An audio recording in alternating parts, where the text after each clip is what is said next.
Welcome to the Bweleo Hatchery. Here are the 3D plans for this hatchery, which will hopefully be built soon.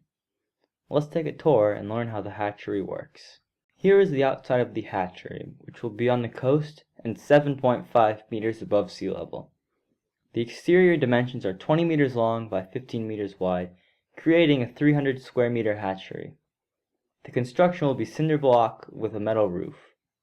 Skylights will be used to allow sunlight to enter the algae room. Now that we're at the door, let's go inside the hatchery.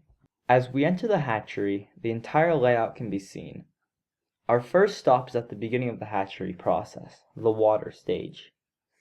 The hatchery will require significant amounts of water, up to thousands of gallons per day. Using large pool pumps, seawater is pumped up from the ocean and passed through 4 filters until the water is as pure as it can get.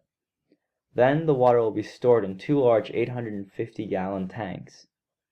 These tanks are high enough up off the ground that they can supply seawater anywhere in the hatchery with the help of a little gravity.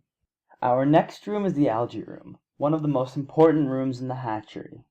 The bivalves that will be growing in this hatchery eat algae, so we need a constant supply of 14 different types of algae that can be fed to the shellfish at any time. This room contains many different containers as the algae growing process begins small, starting in conical flasks, moving up to larger jugs, and then finishing in large cylinders. Natural sunlight and fluorescent lights provide the energy for photosynthesis and algae growth.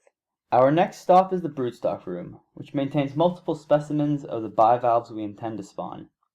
The shellfish in this room are carefully selected for their characteristics, such as size, shape, and health. In the broodstock room, adult shellfish are force spawned in controlled climates, usually by altering the water temperature and the amount of sunlight. Eggs and sperm are collected separately, mixed in the correct amounts, and the larvae offspring are then transferred to grow-out tanks. A good spawn in the broodstock room can produce up to 500,000 larvae. Larval grow-out is the next stage in these shellfish's lives. For 6 to 8 weeks, the larvae live inside these large blue containers, eating a lot and growing a lot.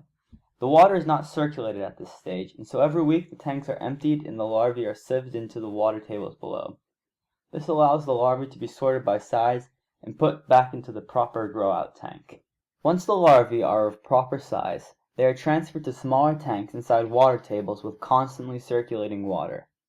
In this stage they go through a metamorphosis, forming their shells out of calcium carbonate, which is introduced into their environment at this stage.